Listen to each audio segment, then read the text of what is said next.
Hey, what's up, guys? Welcome back to another episode of the Fatherhood Experience, where we help overwhelmed fathers build elite confidence through sustainable weight loss and mental toughness. We are your hosts, Jason Priest and Zach Smith, and we have a fun episode planned for you guys today. If you're brand new to the show, just so you know, we have a couple different formats on our show. Sometimes we bring on guests to interview them about their expertise. Sometimes Zach and I go off the cuff and talk about whatever the hell we want to talk about. Sometimes we do specific episodes on mindset, leadership, and building mental toughness. And sometimes we go off on tangents about health. The reality is we're here to help you get better each and every week. And if you get any value out of our show today, please just do us one favor. Share the show with a man in your life who could also potentially benefit and get better. That's what we're here to do, is help you get better each and every day. So today we've got a brand new format that we're going to try out. And Zach and I have, Zach does not spend a lot of time on the internet, but I took a little cruise on the internet and pulled up some interesting health-related topics. And so today we're going to pull, I've got three of the most recent health-related topics, or health-related news articles, I should say. And we're going to break those down for you, man. Give you guys a little insight on what we see from our standpoint, and also, dispel any myths that might be out there. And we're gonna start trying this out, and I think you guys are gonna get a lot of value out of it because it's current. Zach and I, we talk about. You could go through all couple hundred of our episodes and hear a lot of stuff on everything mindset, everything health. And so we wanted to change it up, keep it fresh, keep it new, and give you guys a little bit of a different perspective when it comes to entertaining you and also giving you value at the same time. So, Zach, how are you, my man? I'm excited for something like this because it's new, it's fresh for us as well. So I think it'll be fun.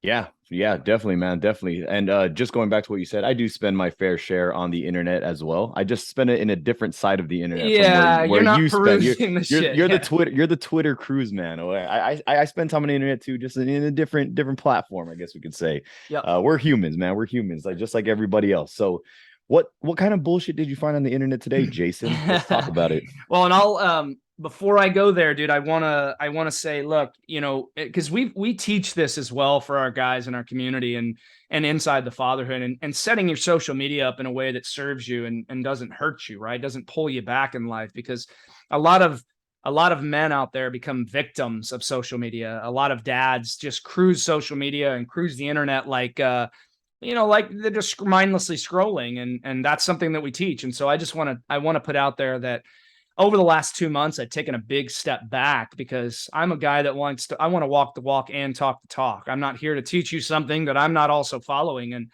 I did catch myself falling into this a bit of a political trap, if you will, because I got involved in the negative clickbait shit, and I started becoming more consumed by it. And there's a fine line between staying up to date with what's going on, because I think there's value there. I want to be informed, and I want to know what's going on in the world, and I want to know what I need to do to protect my family and keep my family safe in all aspects, right? But there's also that line where I did cross over personally, and it started weighing on my mental health. And I voiced this to you, and I think you'd probably be the first one to say that, yeah, over the last 2 months, I haven't been talking about that shit nearly as much as I used to, because it was consuming me, and it was weighing on my mental health. And so for those of you guys out there that have not set your social media up yet to serve you, just know we've done episodes on that. I forget the specific episode, but that's the kind of stuff you're going to get from us. Is we're here to help you get better. And so with that caveat out of the way, today I literally just jumped on. I was like, you know what? Let me look at some interesting health shit. Let me find some stuff that would be not just entertaining, but also insightful and informative for our listeners. And so I was cruising Twitter on this one, the first one I got off of Twitter, and I saw a graphic that came up, dude. And I want to dive in on this. We'll knock this one out because it very much is intertwined with what I just said. And so I saw a graphic, and I did a little bit of additional research here, and it says the global antidepressant use by country. And it's a graphic telling you the breakdown of global antidepressant users per 1,000 people. Okay.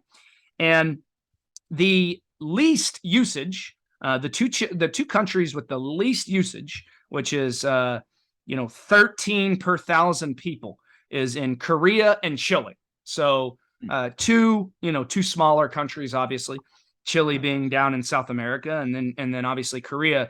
These countries I don't know. I don't know what they're doing differently than we are, but they're at the very bottom. And what was eye opening to me is that the U.S., the most resourceful, the most I guess you could call abundant country in the world, is leading the way. So Korea and Chile are 13 out of every 1,000 people are on antidepressants. In the United States, there are, and which is crazy. Number 2 is Iceland, which it blew my mind because Iceland's always been a bucket list item for me. I don't know if you've seen like these. Have you seen these hot springs that you can get in Iceland with all this like badass like blue shit around? It just looks really cool. It's actually very interesting because Iceland, I heard that it's very green, and Greenland is actually very icy. Very icy. Yeah. It's weird. Who the hell named these places? Yeah. So anyway, side note there. The leader of the pack, and I'm not shocked by this at any means, but the leader of the pack is the United States, and they're at 110 users per 1,000 people. And I'm actually shocked a little bit that it's not higher than that, because out of 1,000 people, for 110 people to be prescribed antidepressants, it's eye-opening, right? That's more than 10% of our population.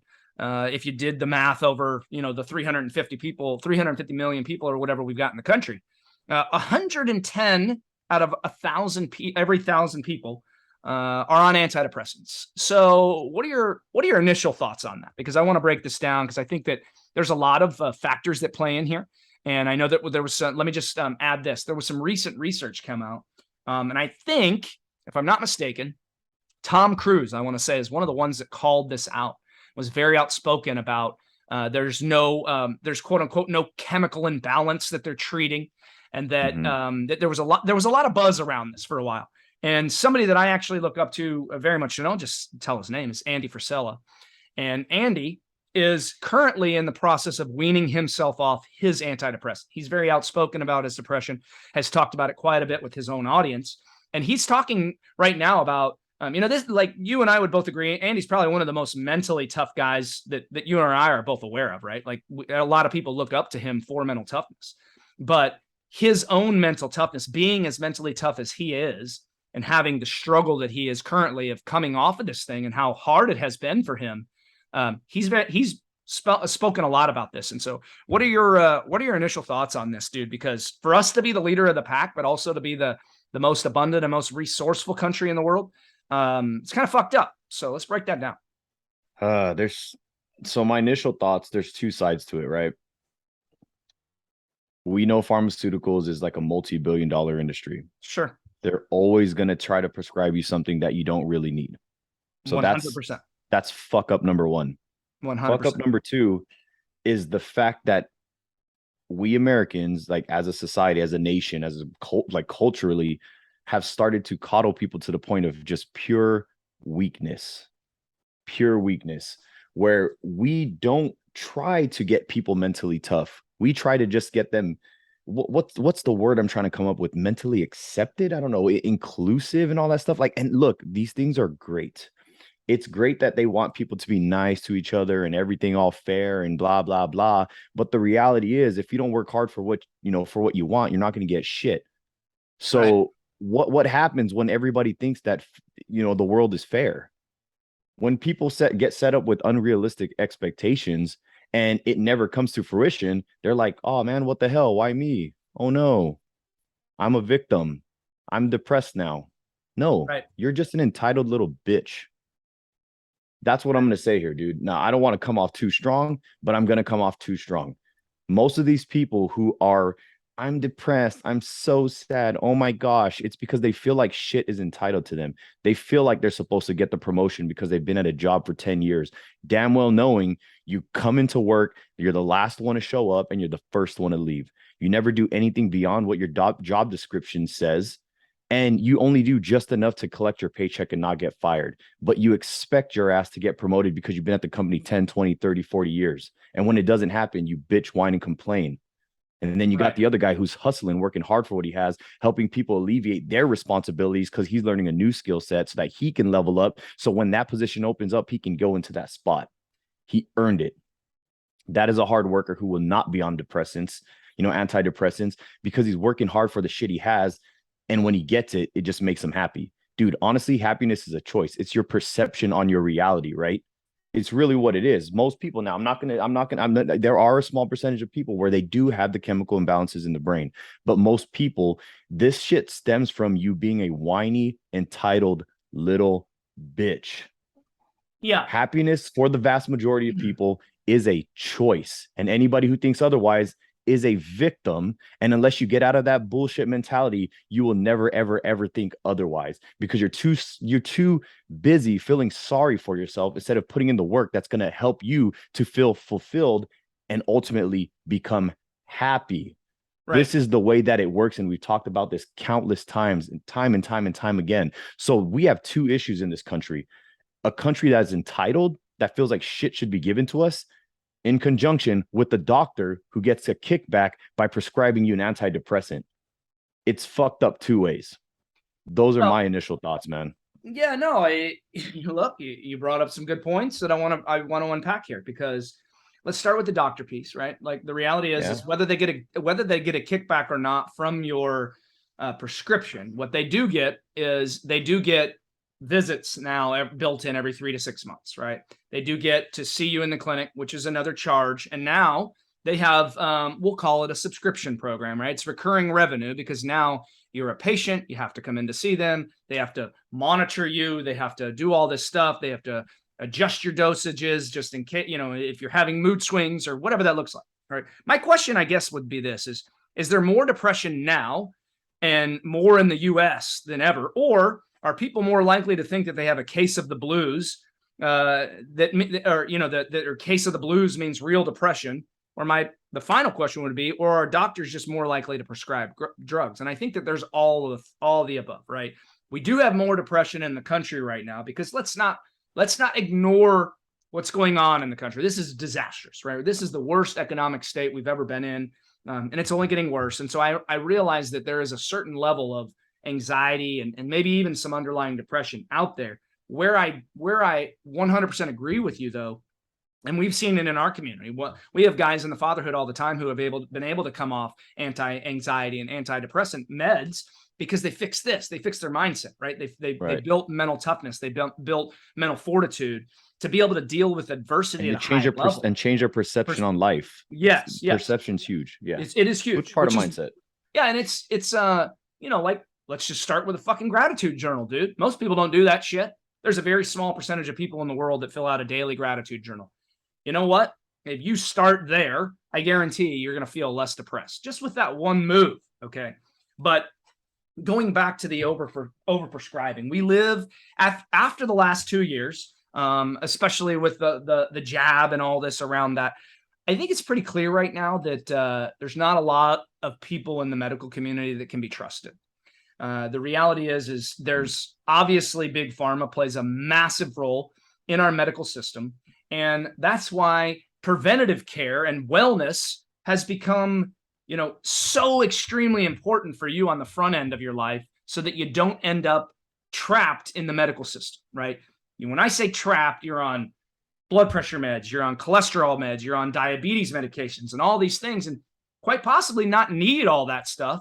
But because you were diagnosed once, they just keep adding it on. Like there's this, oh, you've got diabetes, so we're going to put you on this, but we want to protect your kidneys too. So we're going to give you this low dose blood pressure medication. Oh, and your cholesterol is 10 points higher than it should be. So I'm going to go ahead and put you on this as well so that we can make sure to keep your cholesterol under control. Now, did you really fucking need the lisinopril for your blood pressure and the cholesterol medication because your total cholesterol was 210? Like, did you really need those just because you have diabetes? Or do you need to get your shit together, lose the weight, cut the sugar out of your life, get active, and get rid of the fucking diabetes, right? Like you got two roads that you can go. And so I think that there's a lot that can be said about the medical community.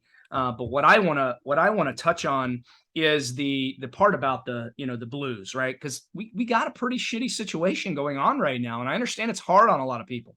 But if you're not working on your mental toughness and your mindset on a daily basis, then I could very easily see how you could start to slip into this. Well, like, I've got the blues, like everything's crashing down around me, like the world sucks, like politics and crime and all these things are just they're weighing on me heavily. Well, guess what, dude? they're weighing heavily on all of us. And I think that that's what we can't lose sight of here, is because number one, we're all in this together, right? Like the reality is we're We're all Americans. we're all drudging through life and having to wake up every day. And it's certainly not cupcakes and unicorns, but the reality is like you said, happiness is a choice, man. And if you choose to be happy, you're not going to be happy 100% of the time, and that's okay. But you can be fulfilled 100% of the time, getting up, knowing that you're doing everything in your power to make sure that you're getting better each day. And I think that's the message here that I wanted to bring, is that, when it comes to depression, yes, it's very overprescribed, just like most things, right? Just like cholesterol medication, very, very overprescribed. But I thought that was interesting, man, for the US to be leading the way, because we're you and I have been raised in a country, and look, I love my fucking country. I love this country more than anything. And I would, I will do everything in my power to continue to stand up for freedom and continue to fight so that we maintain freedom in this world, because without freedom, we don't have the Fatherhood Experience podcast. We don't have the Fatherhood Experience company. We don't have the Fatherhood community. We don't have any of our other programs. Hell, we don't even have our fucking brand new LP60 lead magnet. If you haven't gone out and got that free program yet, go get it. thefatherhoodexperience.com/LP60. It will change your life. Just take my advice, go download it, and start it. Now, I'm not sure this trend is going anywhere. And I hope for our audience, I hope that our audience goes and takes action on the things that we teach every week, because I truly believe that there's only a very small portion of the population that's really, truly depressed. And it's not 110 out of every 1,000 people. It's not even close to that. And so it shouldn't be close to that. No, that's the biggest problem. It shouldn't be, but because the big pharma is so trigger happy with that stuff, they're gonna prescribe it to you. If I went in and I was like, dude, doctor, I stubbed my toe and it hurts really bad, it made a tear come out of my eye, they're like, dude, are you okay? Do you want antidepressants? Like, that's the kind of shit that they give, right? And I know, like, I love America too, dude. I love this place. I'm proud to be American and from this country with so much opportunity, but we're just in a place right now where culturally we are just so fucking soft, man. We are so soft. Like, do people even know what depression is? That's what I'm talking about. People are so fucking soft nowadays that if they feel sad because something went wrong, they think that they're depressed. Fuck off. Yep. That's all I got to say about that. Fuck off. That's a victim mentality. And do what you need to do to fucking get out of that little rut. Okay. Because there's ruts, there's ebbs and flows, there's little ruts, there's slumps, but there's depression. I don't think I guarantee you, if we asked 50, like if we asked all 110 of those people out of 1,000, right? Let's ask every single one of them. I guarantee you 50% of them couldn't even name over half of the true depression symptoms, because we've dealt with people who have had true depression before, right? Those people, it's hard for them to get out of bed. Anything that is extra beyond their normal duties just to be alive is significantly very, very, very hard for them to do. They have suicidal thoughts. Like, most of these people are just like, I had a bad day, so I'm depressed. Like I said, fuck off. You're taking your situation and your country, you're taking everything for granted when you say that you're depressed when you're really not. Like, when I hear that, it pisses me off, dude, to be completely honest with you, dude. When people are just saying, like, they just gravitate towards normal, like, I'm just depressed. No, you're not, because what you're doing is you're discrediting people who truly are. You're almost watering down that depressed people, I guess we can say, like the real ones who really need the help. It's a case of the blues, dude. Like, at a mockery. You're just going through a tough time. That's all it really is. You're not depressed, dude. Shit just happens. That's called life. Like I said, and I think it's just because people are so soft, because we're just, the way that society is going now is just, they want to coddle everybody, man. They want to coddle everybody. They want everybody to have the same shit. No, sorry, dude. We're not a socialist communist country. Everybody's not going to get the same shit. And if you're sad because you didn't put in any work, but you think that you should be getting the same amount of pay as a doctor, you can fuck off too. You're not depressed. You can fuck off too. You're just a victim. You are not depressed. You're just somebody who is entitled. These fucking kids with art degrees for 60 grand in debt, and they can't even get a job at Starbucks. They don't want a job. I'm too good to work for this. Like, this mentality. And then you say that you're depressed. No, you're not depressed. You just suck. Work on your people skills. work on your interviewing skills, work on creating a skill set that's going to provide adequate value to a company to the point where they pay you money that you are proud to make. Yep. That is the problem here. I could literally go on forever about this, and I'm trying to maintain my composure here. Well, But the this entitlement, pisses me off it's because entitlement is something I cannot stand. well, I dude, cannot here's the thing stand is people like who think that you they're owed anything a lot of or these you are owed people, nothing. a lot of this younger generation, and let's just call it what it is, man, they have not dealt with any adversity in their lives, right? Like if Right. Not you true know, adversity. yeah, like there's not been a lot of it, right? Like we haven't had a lot of issues in the No. country until now. They didn't deal with the 2008 fucking mortgage crash, like the economy crash with all the mortgages and all that. Like there's not, They don't know there's not, adversity, dude. no, That's the problem. They think they're depressed because they don't know what fucking adversity is. So when they deal with one yes, tiny thing, they're like, I'm so depressed. Shut the yes, hell up. yeah, yeah. Shut up. You It's know? called, yeah, and for the dudes out there, it's called fucking manning the fuck up and being a dude that's gonna be determined to get through life, dude. It's not, it's this pity party mentality, man. And so I think we spent enough time on this one. Yeah. But dude, it's like it's also sad. Closing remarks on this story, and we'll move on to the next one. It's sad that we're at a state in our country where we're leading the way. Like we're leading the way with all kinds of shit right now that I'm not proud of. Right, like leading the way with depression medication is not something to be proud of. Leading the way with gun violence and suicides and all this shit is not something to be proud of. Leading the way with crime, violent crime, is not something to be proud of because we can control that as a country, right? Like these cities that are releasing murderers and armed robbers back into the streets the next fucking day after they commit their crime. I got a real big problem with that, right? And that's not okay, and that's not what America should stand for. And I think, unfortunately, we've seen such a massive swing with this progressive movement that's going on right now, the far left craziness. And I didn't want to get too political on this, but dude, we're going to see a massive pendulum swing to the right now, which is the correction that's coming, and it's sad. It's like, dude, most of us are right in the middle. We all want the same thing. Right. We want to be able to lead our kids and lead our families in the best way possible. And we want the government to leave us the fuck alone. Like, that's it. That's all I want. I want to be free to go out and pursue greatness and show my children what that looks like, right? In every facet of life, be the best man, the best husband, the best business owner, the best anything I can possibly be. And I want to be left alone while I do that. That's what our country was founded on. And now we're slowly but surely having some of that stuff dwindle away. And so we're leading the way in a lot of things, a lot of categories that I am not proud of, and we'll move on. So, okay. So moving on to the next one, we're going to go with this story right here. And I love to hear you. I'm just going to throw okay. Here is Is this something that's going to fire me up again? No, we'll or see. Is it normal? There's a lot of factors that go into this one. But the headline of the article headline is what kind of it threw me. It said 8,200 steps a day can reduce your risk of sleep apnea, obesity, and more. Right? That's a loaded fucking headline. 8,200 steps a day can reduce your risk of sleep apnea, obesity, and more. Yeah, this is stupid. Okay. So that's like a fat burner telling me it can help promote fat loss, right? It doesn't do shit. You can take 100,000 steps a day, but if you're eating like absolute shit in a caloric surplus, it is not going to promote anything except obesity. Right. As a matter of fact, not even promote, it will cause obesity. For those of you who don't know, there is a big difference between a correlation and causation. So they have found that the 88,000 whatever the hell steps can be correlated or associated with a reduction in those things, but it doesn't mean it causes it. Why they can't make that claim? It's because there are 1,000 other variables that they have to take into consideration before drawing that conclusion.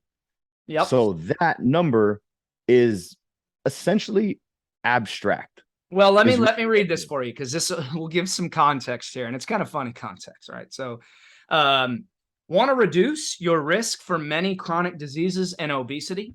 It may be best to take it step by step, literally.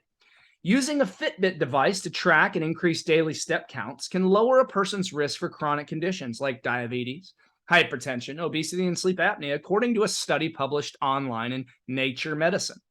Generally, the risk for conditions went down as a person's step count went up, except for hypertension and diabetes. The risks for those two conditions plateaued at approximately 8 to 9,000 daily steps. One doctor finds the findings encouraging, but is interpreting them cautiously.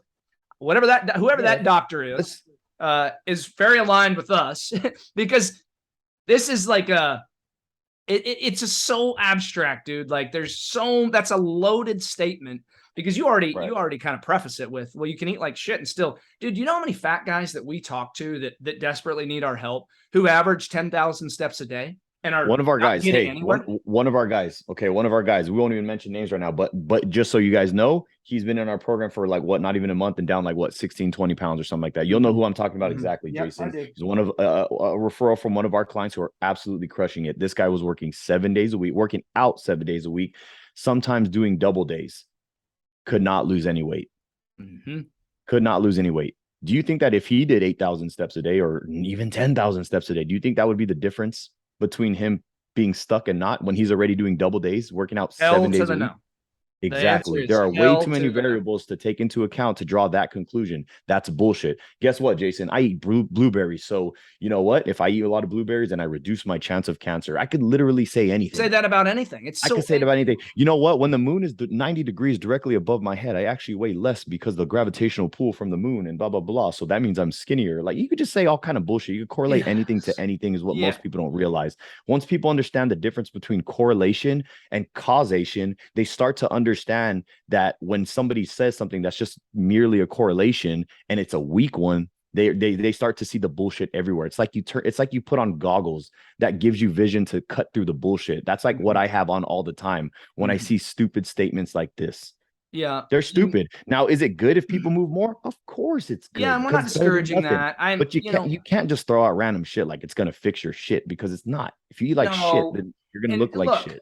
I'm not discouraging more movement, and neither are you. I think neither. No, we're coming from a place of context and really painting the whole picture. And I think that making claims like this, like even though it's a study and all this shit, like when you put an article out like that, for the average American, for the average obese American, they see that and they're like, okay, well, all I need to do is hit 9,000 steps. It creates this like false perception of a minimum standard, right? Like you and I are very big on minimum standards. If you guys have not listened to any of our minimum standard episodes, just go back and fucking search minimum standards. Find one. I guarantee you it will open your mind to a whole new you. But here's the reality, dude, is like when somebody that's struggling sees that, that becomes like their new like minimum standard. I'm like, dude, like you know, because then they shoot for that and like, good, cool, you're getting more active, great. Like, but you think you have a recipe for success when all it's doing is giving you one little tiny habit that you need to implement in your life amongst a whole lot of habits that need to be implemented in your life, right? You're sleeping like shit. You're going to bed and fucking at 11:30 and getting up at 4:30 every day. Your stress is through the roof because you're not managing it. You've got nothing in place to manage it. Shameless plug for LP60. Again, if you're not, if you have a high stress level, thefatherhoodexperience.com/LP60, go get your free guide. It's going to help you. But those who don't manage their stress, nutrition, you're living off of 5 fast food meals a week and thinking that because you cut out your midday monster, you cut out some sugar, you're making some progress. Meanwhile, you're fueling your body with nothing but garbage, and you don't do any resistance training at all. The last time you did resistance training was when you moved into your new house 3 years ago and you had to pick up a few boxes. That was your form of weightlifting, and now you go on a couple of walks a day to get your 9,000 steps, and now all of a sudden you're going to be fixed. Like there's no context there, and when you make those kind of blanket statements, it's very misleading to the general population, man. And it's just, it's helpful but hurtful, right? Depending on the person, because if they think that is the sole answer to reversing their type 2 diabetes or reducing their risk of heart attack, and then they get a heart attack, what happens when they think that's the answer because it was a study, right? They do it and it doesn't work, so they quit. So they quit, and then they end up being worse off because somebody didn't give the full context. Now, I understand that scientific studies study one particular thing. However, it is, to me, I think it's a little bit almost irresponsible to not give the entire context of what's Yeah. necessary in order to truly achieve these things, because most people who don't know how to interpret research, most people don't. And for those of you that don't know, to actually break down a research paper, a well composed one with like really, really solid guidelines, wide demographic, plenty of people, blah, blah, blah, all that good stuff. It takes a lot of time, 2 to 3 hours to break it down, read it word for word, and interpret the data. You can't just read an abstract and that's the answer to the what you're looking for there, because sometimes the The abstract research, doesn't yeah. reflect the results that they found within the study. I don't need to get all into all that stuff, but the bottom line is, guys, it is very hard to understand and interpret studies. I Yeah, don't and even read studies. I pay people to do that stuff for me because it is extremely hard to do. well, and let me just add this, because with the headline, dude, it says can, right? Like can is such a, Can. yeah, Yeah. 8,200 steps a day can reduce your risk. Well, guess what? Like drinking a gallon of water can help you live an additional 5 years, right? Eating That's what I one said. less, Eating blueberries. Now I'm not yeah, going to get yeah, like cancer. Like you could just throw out anything like that. Anything. eating 10 less grams of sugar a week can add 2 years to your life. Anything Yeah. can do Dude, something. holding scissors can lead to me cutting paper. Yeah. Like what come on, Holding dude. scissors can also lead to murder. Like what? Yeah, Yeah. exactly, Come right? on, If dude. you Like, own three or more pairs of scissors, you have a stronger chance of killing someone or something yeah, stupid, right? Like that's why I you could think correlate anything to anything if mhm, you dig deep enough in the rabbit mhm. hole. And it happens a lot in health. Like, we see that a Hmm. lot with health because it's clickbait, right? It's people get interested. They're like, oh, all I got to do is 8,200 steps, and I'm gonna get rid of my diabetes. No, bro, you got a lot more to do than that. And if you need help, hit us up. Go into the show notes. Click on our shit. Anyway, all right, moving right along. Let's go with our third topic of the day, or third article, if you will. And this one, actually, I think you're going to resonate with it because this is very aligned with what we teach. And actually, I have a guy in mind right now who's really struggling with this.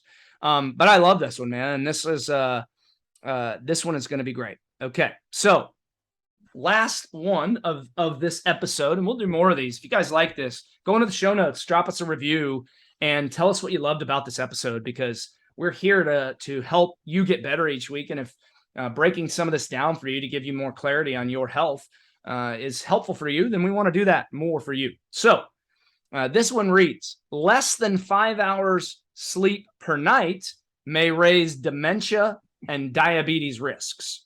What are your thoughts on that? So dementia, obviously, I can't say. I mean, even if I didn't know anything about the brain, neuroscience, or any of that stuff whatsoever, I mean, the brain needs to rest, right? The reality, the truth, the fact of the matter is, It any does. Let me species cut on you off Earth. there and add some context, because the very first sentence gave me a little bit more context than the actual headline. And I think this will be helpful for you. Adults over the age of 50 who sleep fewer than 5 hours per night are more likely to develop multiple chronic diseases, says a new study published in the journal PLOS Medicine. This was compared to people in the same age group who slept 7 hours.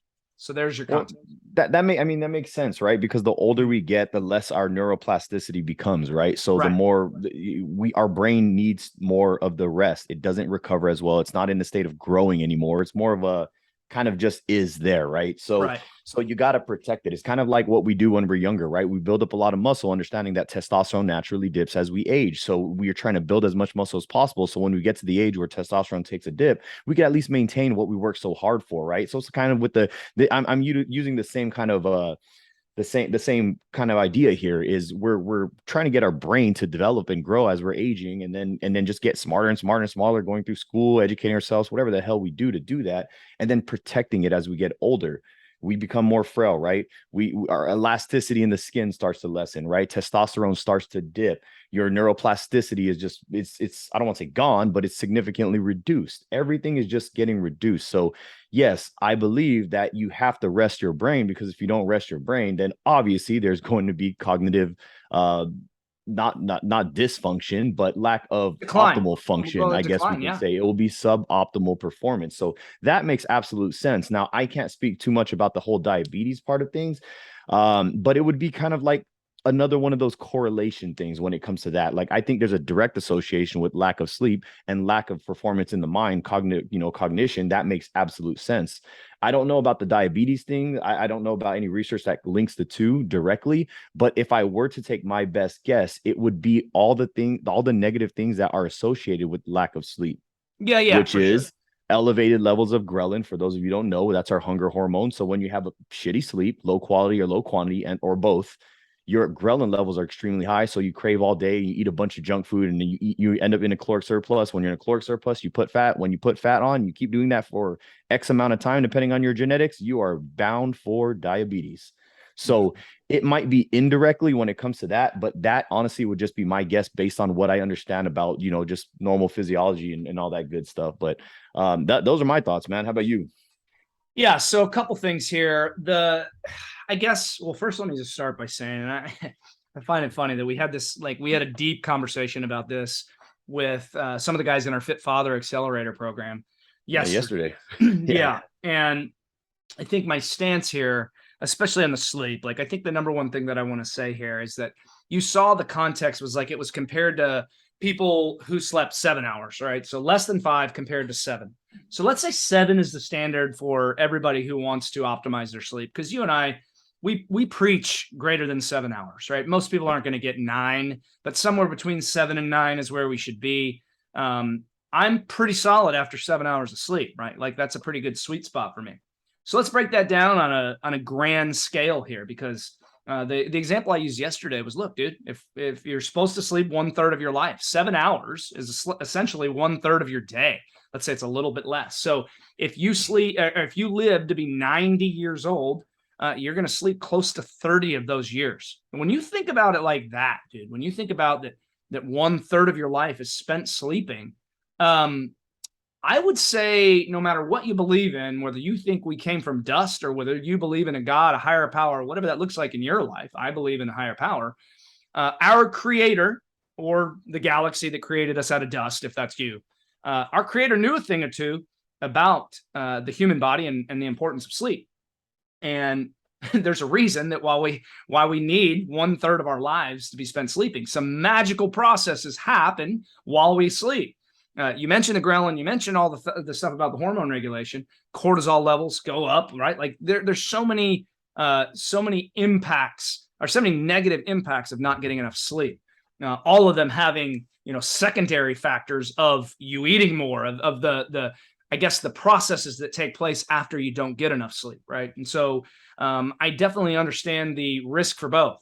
I think that there's a lot about sleep we don't know, but there's also a lot that we do know. And when we talk about dementia, dude, if our if dementia is a directly a neuro disease, right? It's a brain disease, and our brain is what needs to go to sleep at night. Well, then it's very easy for me to see, oh shit, you're going to be at higher risk for dementia when you're not sleeping nearly what you should. The diabetes piece, I do think that there's a lot of probably a lot of the processes that happen with not getting enough sleep that lead to the higher risk for diabetes. But I think the bottom line, the underlying factor here with it all, is that for chronic disease in general, really let's just start with optimal health, right? Let's go back to one of our prior episodes, our prior articles where we talked about prevention and wellness, right? If you want to be preventative and you want to practice wellness, well, then you need to do the things that are going to serve you on a daily basis, and one of those is sleep. You and I are big on that. I feel like sleep is the driving force behind everything we do in our day, right? If you get shitty Yeah. sleep, you're not going to be motivated. You're not going to be focused. You're not going to be driven. The whole cascade of effects happens when you don't get enough sleep. And so I very much agree with a lot of the points that you made. And like, I think the one thing that you and I both can are on the same page is like there's so many processes that happen during sleep that we don't even really know about. We just know how magical it is, because when I don't sleep 7 hours, I feel like shit. When I do sleep 7 hours, I feel great. Let's bring alcohol into the picture here for a second. When I drink, let's say I have 2 margaritas and then I go to bed. Okay, on a Monday night. Then on Tuesday night, I have nothing, which I never drink on Monday. I'm just using that as an example. But then on Tuesday, I have nothing but water and no alcohol. The difference in my sleep in those 2 nights, Monday night and Tuesday night, is literally night and day. One of those days, I'm going to get up. My mood's going to be like shit. I'm already going to have a groggy start. By 3 or 4 p.m., I feel it really bad, and I start chipping away at my family. I'm very short with them. I get short with my wife, and I'm a different person compared to the next day when I don't have alcohol on board. And I know that alcohol plays a massive role with our sleep quality, especially.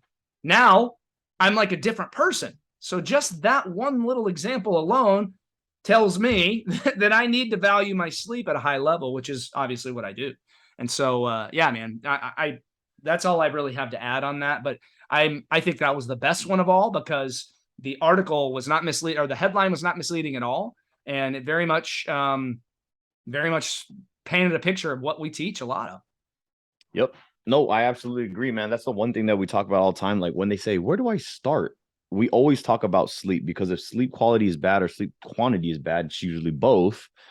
Everything else suffers. Like you said, just to reiterate everything and sum it all up, just to really stress the importance of sleep for some of you guys, because most guys, most guys that we speak with who are overweight, what's one of their biggest problems? They always sleep like shit, right? They don't sleep hardly at all, sleep late, wake up super early, right? That's like the biggest thing. So for those of you who are trying to get started and don't know where to, go to sleep. Just go to bed earlier, dude. Yeah. Just go to sleep. That's literally it. Because if you have great sleep, guess what happens? When you wake up, you're going to have higher levels of satiety. You're going to have higher levels of motivation. You're going to have clearer thinking. You're going to have a better training session, which is going to lead into better quality sleep leading into the night, which reduces stress, which is put you into a positive feedback loop. We talk about positive and negative feedback loops all the time. That's where you want to be. So if there's one thing that you guys can focus on, it's sleep. It's the king of your day. And if you're not taking it seriously enough, or if you need help optimizing your sleep, or if you want help with your health in general, hit us up, man. You guys got all the links in the show notes. Go grab your free guide. I'll tell you, in summary of today, let's go back. Number one, if you feel depressed, you feel like you got the blues and you're thinking you need some medication, you need to work on your mindset. You need to work on your mental toughness, right? If you're really going through it, then maybe you need to talk to somebody, talk to another man in your life, get it off your chest, talk to a therapist or a counselor who could potentially work you through some of these issues without slapping a medication on you, right? So that was our first one. The second one, if you think that 8,200 steps a day are the answer of getting rid of your diabetes, you're wrong. You got a lot of other things that you need to focus on outside of just getting your steps in, and we got a lot of resources that can help you with that as well. And the final one, get your ass to bed on time. I have been pounding this in all of my organic content lately, dude. All the videos, the reels, all the shit I'm doing. A lot of it, a common theme is sleep, because most guys don't get their ass to bed on time. They're up fucking watching Netflix or scrolling their phone, eating away at the sleep they could be getting to feel a hell of a lot better the next day. 30 minutes alone can go a long way. And so those are my final thoughts. You guys go out there and get better this week, man. This is a fun episode. Zach, you got anything else you want to say to these guys before we close shop for the day? Yeah, man. So get this, guys. I would apologize for being very harsh and direct in the very beginning, but guess what? I'm not sorry. Get out there. Shit's going to happen, guys. Life happens, but we cannot succumb to the things that get thrown our way, man. We're going to get thrown curveballs. Like, guess what? It's happened many times in the past. Surprise, surprise. It's going to happen many times in the future. Do not fold. Understand that it's just a stressful moment in time. Like we talk about, no stressful day, just stressful moment in time. Don't act like a victim. Just figure out what the hell you need to do to get over it sooner than later and take some damn action. And you're going to realize that you're going to feel much better, much more confident, and more fulfilled. You are not going to feel like a victim. You're not going to feel like you're depressed. I don't want to hear any of that shit. I don't want to hear any of that shit. And people listening to this, I mean, you talk about, oh, the guys, hopefully they're taking action. Listen, like Jason, if anybody's listening to this show every week, they're already taking action. For sure. So keep that shit up. And keep putting in the work that's getting you towards, becoming the ultimate you, the person who you're capable of becoming. Never fold, never give in, never become a victim to your circumstance or your environment. Make proper moves, grow, get better. Let's go. Thank you guys for listening. Go get better this week. We'll see you in next week's episode.